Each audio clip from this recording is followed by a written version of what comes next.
Hello students, welcome back to the official page of Read My Course. I am Dr. Shatabdi and today we will be continuing with the second class on human physiology.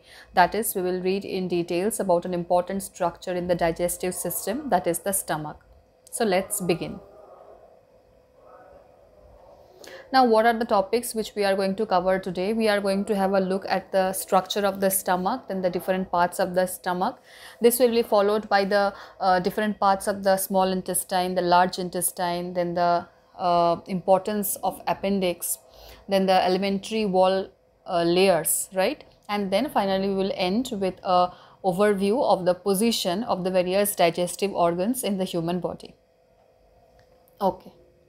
Moving to the first slide. So, what is this stomach? The stomach is actually a J-shaped pouch. As you can see in this picture, it is a J-shaped sac or pouch which is joining the esophagus. So, the esophagus is ending in the stomach, right?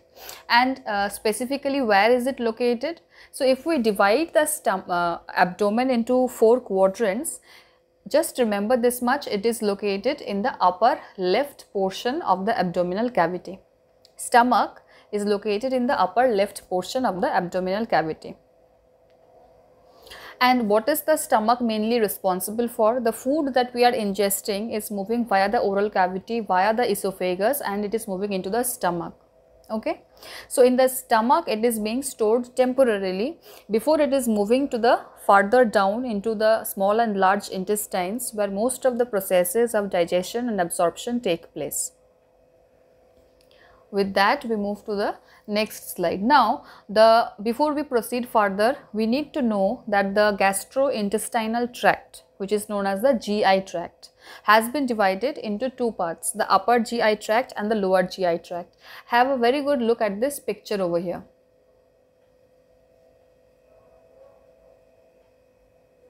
Yes, see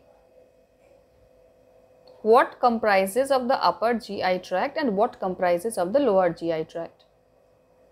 See, the upper GI tract has the oral cavity, it has the esophagus, it has the stomach. Okay. The lower GIT starts with the small intestine. Okay. It has the various parts we are going to study in the later slides. So remember that in the upper GIT we have the oral cavity, we have the esophagus, we have the stomach. In the lower GIT we have the small and the large intestines, then we have the rectum, we have the anus. Okay. So upper GIT, esophagus, stomach, and a small section of the small intestine, the first portion, that is the duodenum. Okay, and in the lower GIT, most of the small intestine, the whole of the large intestine, and it is finally ending in the rectum and the anus.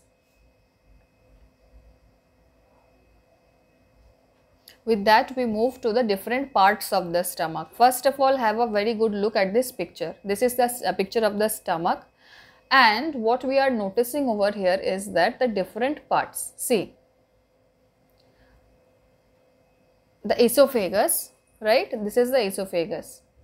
The esophagus is joining the stomach. The portion where the esophagus is joining the stomach, that portion is the cardiac part of the stomach. So cardiac does not always refer to the, most of the time it refers to the heart, but in some cases, for example, there is a cardiac portion of the stomach also. Remember this, there is a cardiac portion of the stomach where the esophagus is joining. Another important structure which is present over here at the point where the esophagus is joining the stomach is a sphincter. The name of this sphincter is nothing but the gastroesophageal sphincter. So you can remember the name because gastro is the stomach, esophageal is the esophagus. So the gastroesophageal sphincter is the sphincter which is present as the esophagus is joining the stomach, right? Then we have a part which is the fundus. This portion is the fundus. Then we have the most central part of the stomach, which is the body of the stomach, obviously. And then we have a part which is the antrum, right? And another part we have, the terminal most part is the pyrolus. This pyrolus, here we have a sphincter which is the pyrolic sphincter that marks the end of the stomach and the beginning of the small intestine. Okay, so the opening of the stomach into the duodenum. The duodenum is the first part of the small intestine into which the stomach is ending. So the stomach starts with the end of the esophagus. We have known that the stomach ends with the small intestine, a part which is known as the duodenum. So this duodenum is the first portion of the small intestine which connects the stomach with the rest of the small intestine, right? And here we have an important sphincter, that is the pyrolic sphincter. And at the part where the esophagus was entering into the stomach, we had a sphincter. What's its name? Its name is gastroesophageal sphincter. So two important sphincters, one at the beginning, one at the end. That much is clear? Okay. So what are the different parts of the stomach? We have the cardiac part, then we have the fundic part or the fundus, then we have the main body, then we have the antrum, the pyrolus, right? Two important sphincters, one at the beginning, one at the end. The upper one is known as the gastroesophageal and the one at the end is known as the pyrolic sphincter. That much is clear? Okay. So see, I am just not trying to do the explanations or things like that, because it will become difficult for you. So for all of you who are studying all these structures for the first time, it is important that first of all you have a clear basic picture, and then only we will follow it with further deep in-depth understanding of the structures. Okay. Now coming to the parts of the small intestine. So whenever we are studying the digestive system, we have the stomach. Now just after the stomach, we have the small intestine. So what are the parts of the small intestine? There are three parts of a small intestine.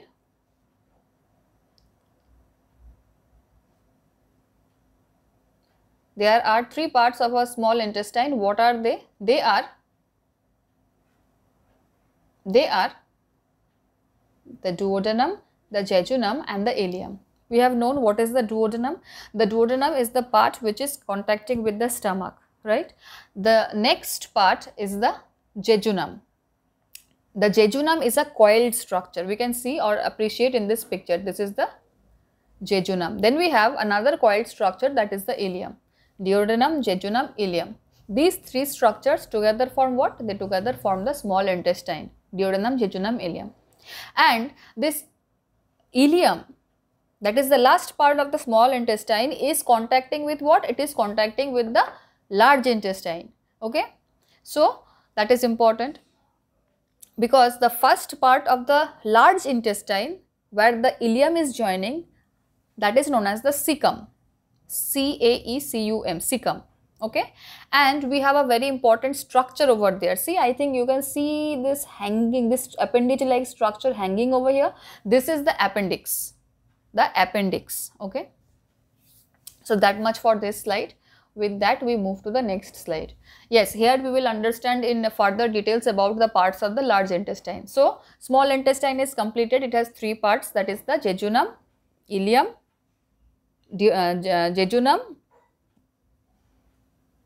What are the parts? We will move once again to the parts. We have the duodenum, we have the jejunum, we have the ileum, right? Now moving to the large intestine. Large intestine has three parts again. Okay, what are they? Cecum, colon and rectum. Now this cecum is the part which is contacting with the small intestine. This colon is again divided into four parts depending on the structure. That is, I will show you over here. See, the colon has an ascending part which is known as the ascending colon. Then we have a transverse colon which is traveling transverse or horizontally across the abdominal cavity. Then we have a descending colon. Okay, and then final portion is the S-shaped structure like this. This S-shaped structure which is the sigmoid colon.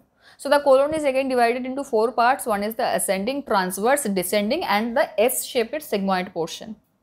Those are the different divisions of the colon. And finally it is ending in the rectum.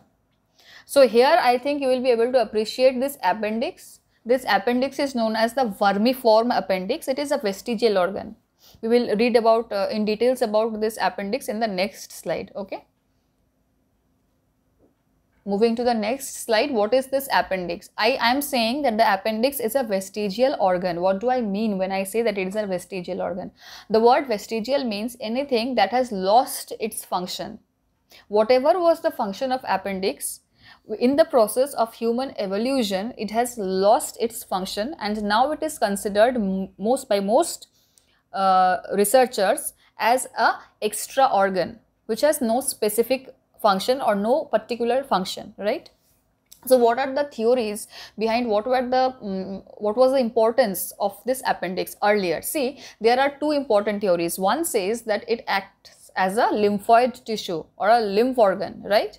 And the other theory is saying that it is a storehouse of good bacteria. Whenever a person is undergoing bad episodes of stools or like diarrhea, after that this appendix serves as a storehouse of good bacteria, and it helps the digestive system to come back to its normal form from the disease or from the diarrhea. Okay, so these two are among the various theories which have been put forward by doctors around the world regarding what was the importance or was the function of appendix earlier. Okay. With that, we move to the next slide. See, we have different walls in the alimentary canal. When we cut the alimentary canal into a transverse section, obviously there is a central lumen which is the main canal, and outside the canal there are various layers. Okay, so what are the layers? If we move from outside inwards, the outermost layer is the serous layer, also known as serosa. After that, we have a muscularis layer, that is a muscle layer. Usually it has two types. One is the circular, another is the longitudinal type. The inner layer is the circular type of muscle, whereas the outer layer is the longitudinal type of muscle. Okay. So after that, we have the submucosa. And finally, we have the mucosa. So the mucosa is the layer which is lining the lumen. We have the lumen. After that, we have the mucus layer. After that, we have the submucous layer. From inside, if we are traveling outwards, right? The mucus layer, the submucous layer, the muscularis layer or the muscle layer, and the outermost layer is the serosa or the serous layer. So these are the various 4 layers which are present in case of the alimentary canal. Okay. Now, one important thing you have to remember over here is that the submucous layer, that is when we are traveling from outside, the third layer, the submucous layer, it has important structures like it has the nerves, it has the blood vessels, it has the lymphatic drainage. All these things are contained in the submucosal layer, not in the mucosal layer, in the submucosal layer. Okay. With that, we move to the next slide. See, this structure that you are seeing in this diagram is the structure of villus or villi. These villus or villi are nothing but finger-like projections, whip-like projections, brush-like projections, okay, which are usually lining the wall of the intestines, usually the small intestine. Normally, they are absent in the stomach. So, what is the importance of this villi, or why these brush-like structures are present in the wall of the small intestine? The main function of this villus is absorption, right? And how they do this is because of the presence. See, in this picture you will be able to understand that they have capillaries, blood capillaries. They have arteries, they have veins. These red structures are the arteries, the blue structures are the veins, and the yellow structures which are protruding inside these are the lacteal glands. They are a kind of lymphoid tissue. They are the lacteal glands, okay? So, what is happening is when the food is traveling from the esophagus via the stomach into the small intestine, what is actually happening is that in the small intestine, these food molecules are digested and they are absorbed. So, because of this presence of a very thin layer or a single layer of cell lining this villus, and because the surface area is very much increased because of these indulations, what is happening is there is a faster rate of absorption. The rate of absorption of food is increasing and it is becoming much easier. So that is the main function of villus. I hope you have understood. See, I'll just read it out what I have written over here. In the stomach, we have some irregular folds in the wall which are known as rugae. Remember this. This is another important feature. They are known as rugae, right?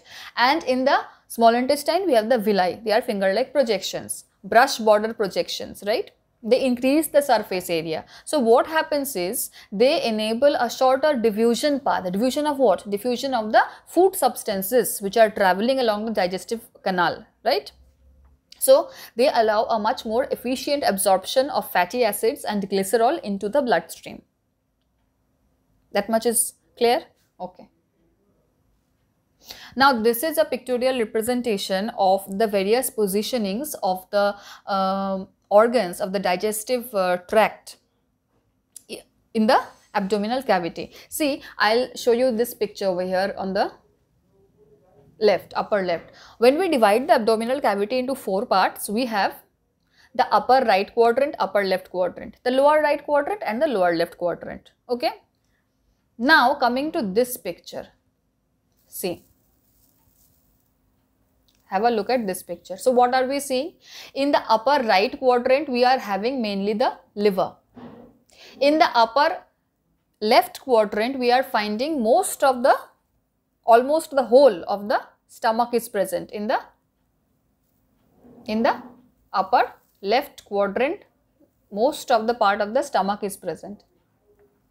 As we are moving down in the lower quadrant, right part, we are finding what? We are finding the appendix, we are finding the cecum.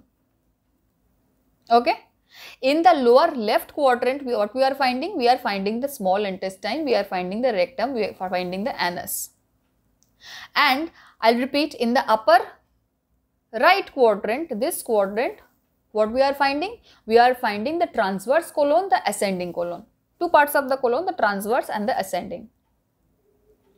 Why this is important is you need to know the positionings so that when we are reading the disorders, we will come across epigastric pain, okay, left epigastric pain, right epigastric pain. So why is it that in case of one particular type of pain, we will understand that the underlying organ over there is this. So we will be able to understand what is the cause, what can be the cause of the pain from the area where it is arising. So that is the main motto why I am showing you this picture, right? So that brings us to the end of today's class. In the next class, we will be reading about the digestive glands, which is another important part of the digestion or the digestive system. Till then, stay safe guys, stay at home, and if you like this video, then please do like, share, subscribe, comment in the comment section below. Let me know how I am taking your classes. Let me know if you have any questions. I will try my best to answer them. I will try my best to communicate with you, and till then, stay safe guys, and let's meet in our next session. Bye.